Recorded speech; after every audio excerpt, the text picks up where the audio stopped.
For the past months, I have complained a bit too much about the manga, and this is what my friend has to say. Just drop it for a while.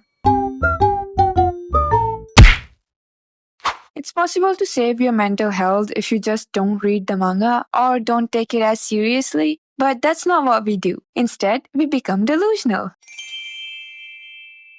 But in all seriousness, my heart would have been torn if Okutagawa had died too. Right now, at least he's there. Stabbed, forced on the ground, but he is there. And one of the biggest reasons to why I still haven't given up on this would have to be this clip.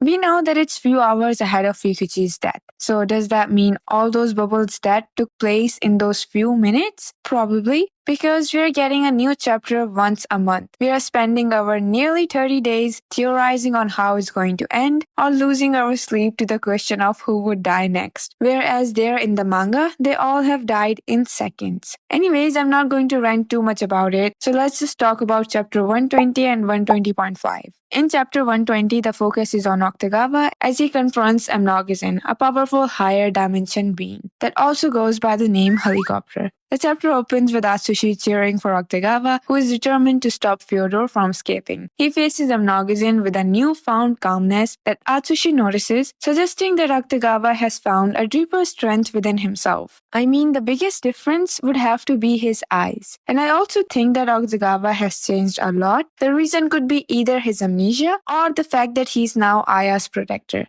or both. And if either of those are the cases, I don't think he can go back to just being a member of the Port Mafia. As he literally said, this soul follows the path of righteousness, the path of the night. So maybe we will get Okutagawa in Armed Detective Agency once we get Armed Detective Agency back. And initially Okutagawa seemed to hold his own against Amnogazin. However, the situation quickly escalates, and my heart nearly stops when Fyodor demonstrates a fourth-dimensional power through Amnogazin.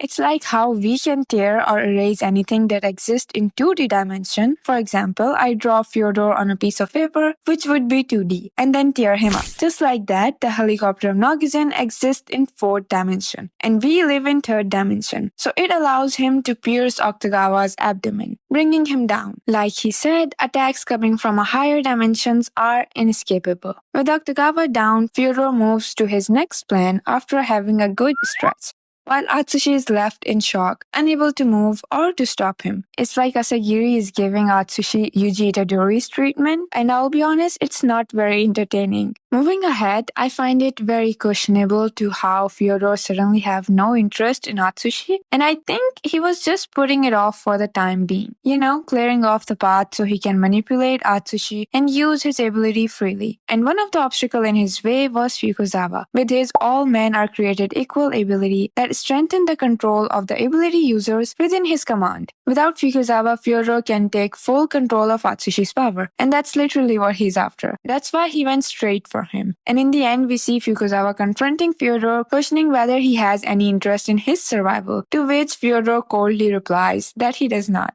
That month's chapter had me making stories about how Fukuzawa and Rampo would defeat Fyodor, but obviously they don't come true. However, this led us to chapter 120.5. It is a short chapter and it starts with this beautiful art of Okutagawa, with wilted flowers behind him and the new ones in front of him. They're mostly roses, but there are also these flowers that I can't recognize. I have read somewhere that they were lilies, but I'm not sure. There must be some meanings and some foreshadowing here too, but I still haven't figured that out. Anyways, this chapter gives us a little insight on Fyodor's plan, or at least of what he thinks and how he thinks.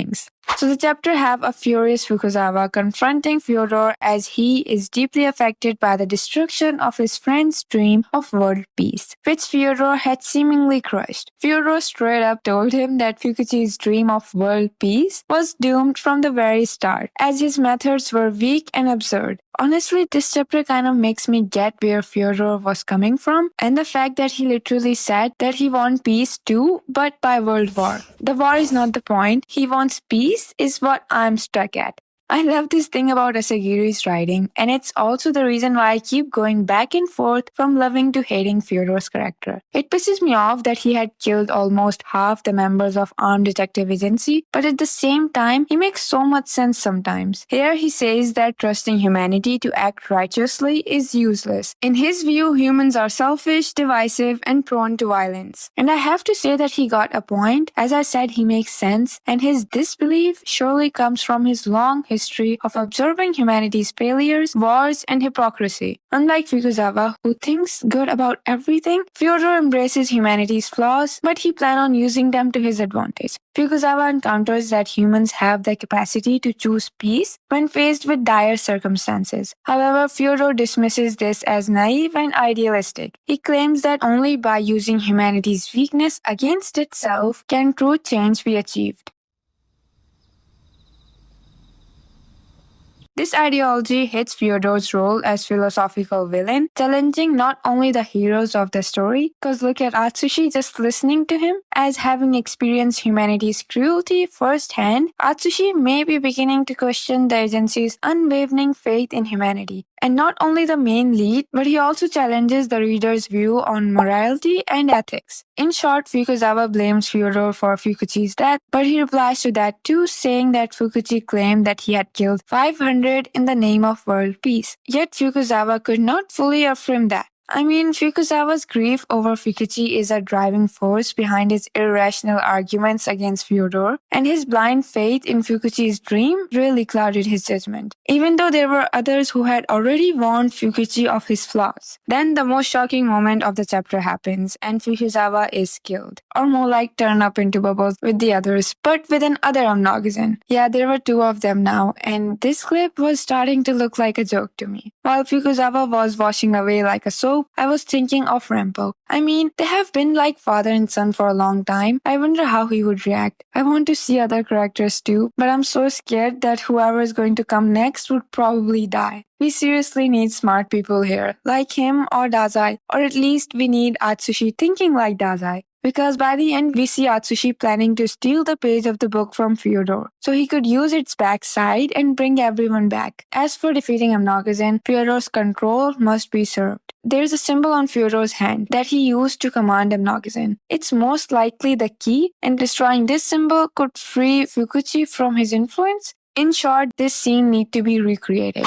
Lastly, I'm sure, like me, there will be a lot of people who are complaining about the recent chapters of the manga. But let's keep in mind that Asagiri always have a bigger plot coming, and later they would most likely only cover 1 or 2 episodes when they get animated. Still, if you want to put your reading on the manga on hold, it's completely fine. Or even if you want to rant about how Asagiri is messing with us, it's fine too. Just remember to be respectful. That's all for today. Thank you for listening to me. Take care of yourself and goodbye. Taste all the highs and the lows, no, you'll never be the same. I don't really wanna hurt you, but I can't control the pain. If you're sticking by my side, maybe we could be okay. Okay, maybe you could be the change.